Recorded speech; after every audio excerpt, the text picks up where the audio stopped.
नमस्कार साथियों, मैं अजय कुमार। मीडिया मैनेजमेंट के जरिए यह पूरी कोशिश की जा रही है कि महाकुंभ भगदड़ का दोषी अधिकारियों को घोषित कर दिया जाए। लोगों के दिमाग में यह डालने की कोशिश की जा रही है कि लोग यह समझें कि केवल अधिकारियों की नाकामी की वजह से ही महाकुंभ में भगदड़ हुई है और भगदड़ की वजह से लोग मरे हैं और घायल हुए हैं।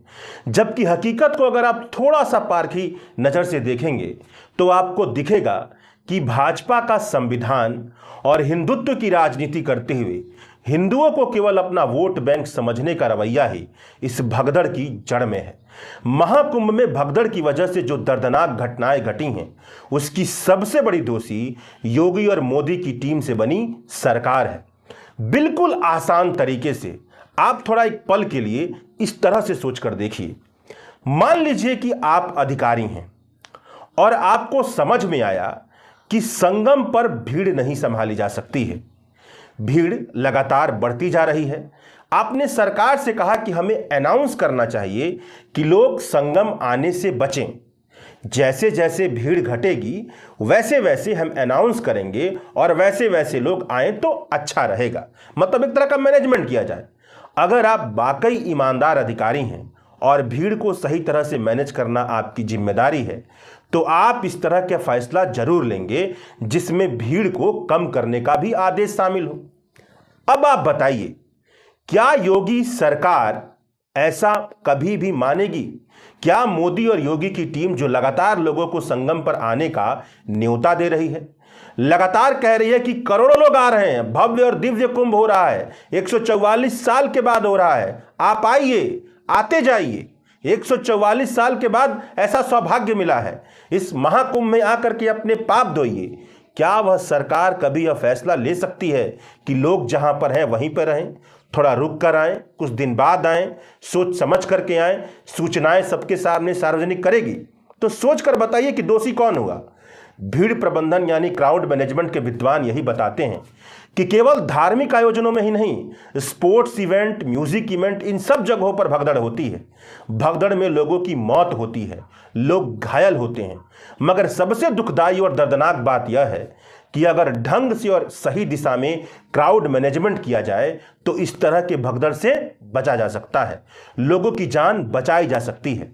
भीड़ के मैनेजमेंट का बुनियादी मतलब यह है कि एरिया के हिसाब से ही, क्षेत्रफल के हिसाब से ही लोग हों। अगर एरिया कम है और लोग ज़्यादा होंगे तो लोगों को बाहर रखा जाए। किसी न किसी तरह से लोगों की मौजूदगी को इतनी बड़ी भीड़ में तब्दील होने से रोका जाए जिससे भगदड़ ना मच जाए, लोगों की मौत और घायल होने की नौबत ना हो जाए।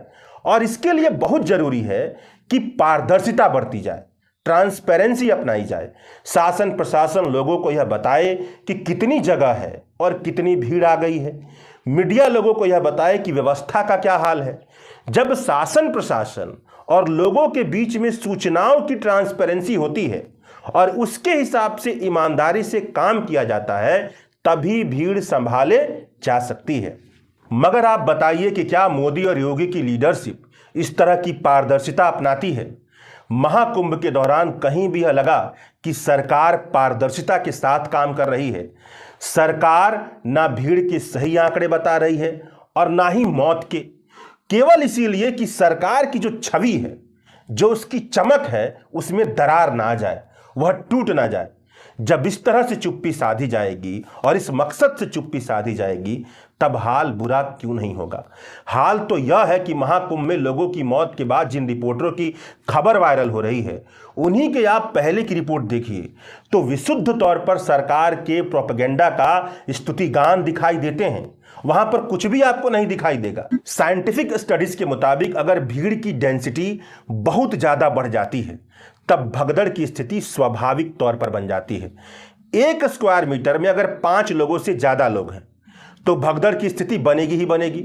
और अगर 1 स्क्वायर मीटर में 7 लोगों से ज्यादा लोग आ गए तो भगदड़ के साथ कईयों के लिए मौत भी आएगी और कई लोग घायल भी होंगे। अब थोड़ा हिसाब किताब लगाइए। सरकार के मुताबिक मौनी अमावस्या के दिन कुंभ मेले में तकरीबन 8 करोड़ लोग आए। यह आबादी कम आबादी तो है नहीं। बिहार की पूरी आबादी 12 करोड़ के आसपास है। मध्य प्रदेश की पूरी आबादी 7 से 8 करोड़ के आसपास है। यानी मौनी अमावस्या के दिन कुंभ मेले के लिए तय की गई 40 स्क्वायर किलोमीटर एरिया में 8 करोड़ लोग आए। मेले में टेंट भी लगती है, दुकान भी होती है और भी सारे तामझाम होते हैं। यह भी मेले की जगह को घेरते हैं। मतलब मान के चलिए कि करीब 20% से ज़्यादा एरिया तो यही घेर लेते हैं। तो अब सोचकर देखिए, अब 40 स्क्वायर वर्ग किलोमीटर एरिया में, और उसमें भी कम कर दीजिए, जो टेंट लगा है, बाबाओं का आखड़ा है, जो मंच तैयार होगा, उन सबको हटा दीजिए, और वहां पर अगर मध्य प्रदेश की कुल आबादी से ज़्यादा आबादी आए तो क्या हाल होगा। भगदड़ नहीं होगी तो क्या होगा। किसी समय विशेष पर किसी जगह पर ऐसा भी संभव है कि 7 नहीं 1 स्क्वायर मीटर में 20 से 25 लोग आ जाएं। तब तो साइंटिफिक स्टडीज के मुताबिक मौत की दावत तय है, घायल होना तय है। यह भी समझ लीजिए कि ज़्यादातर लोग इसलिए भी लड़ रहे थे कि उन्हें संगम नोज पर जाना है, उनके लिए पाप वहीं पर धुलेगा। इस तरह की आस्थाएं क्रिएट की गई हैं। वह नोज पर जाने के लिए परेशान है। तब सोचिए कि वहां पर कितनी बड़ी डेंसिटी अपने आप बनेगी। समझने वाली बात यह है कि मौजूदा वक्त में केंद्र और उत्तर प्रदेश राज्य में भाजपा की सरकार प्रतिनिधि के तौर पर मौजूद है।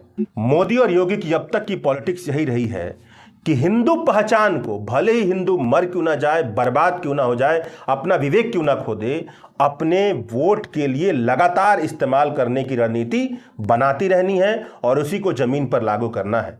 यही वह नजरिया है जिससे यह निकलता है, जो यह कहता है कि महाकुंभ की अव्यवस्थाओं को दिखाने नहीं देना है और महाकुंभ की भव्यता का लगातार बेचना है, भले इतनी भयंकर भीड़ क्यों ना आ जाए जिसे संभाला ना जा सके। अब थोड़ा इस बात पर बात करते हैं कि भाजपा की हिंदू और संविधान विरोधी नजरिया महाकुंभ के भगदड़ में मौत के लिए कैसे जिम्मेदार है। भाजपा के दौर में तर्क का, लॉजिक का इतना खतरनाक अपहरण हो चुका है कि लोग पूरी तरह से भूल गए हैं कि आखिरकार सरकार का काम क्या होता है। भारत के संविधान के मुताबिक धर्म का प्रचार प्रसार करना सरकार का काम नहीं है, यह संविधान विरोधी काम है। अगर धर्म का प्रचार प्रसार सरकार कर रही है तो वह संविधान के विरोध में खड़ी है। आप प्रधानमंत्री से लेकर के मुख्यमंत्री मोदी और योगी और तमाम भाजपा के नेताओं के वक्तव्य को उठा करके देख लीजिए कि वह महाकुंभ के बारे में क्या क्या कह रहे हैं, किस तरह से अपने वक्तव्य के माध्यम से प्रचार प्रसार कर रहे हैं।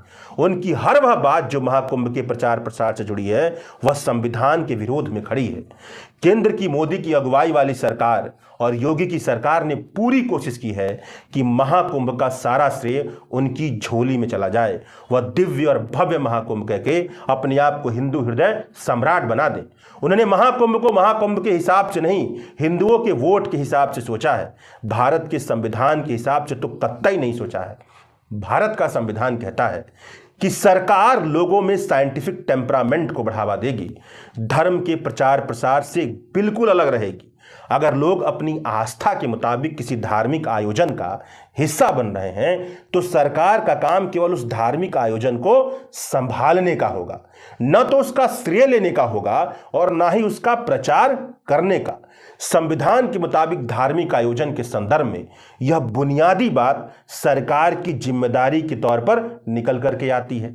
साल 1950 से लेकर के अब तक ज्यादातर कुंभ में भगदड़ हुई है, लोगों की मौत हुई है। तो वाकई अगर सरकार संविधान को मानती तो भव्य और दिव्य कुंभ कह करके लगातार प्रचार प्रसार करके भयंकर भीड़ का जमावड़ा कुंभ में आमंत्रण करने का काम नहीं करती, बल्कि सरकार संविधान के मुताबिक यह कहती कि लोग अपनी आस्था का उत्सव मनाएं, मगर शासन प्रशासन मीडिया वाले भी पूरी पारदर्शिता के साथ काम करें।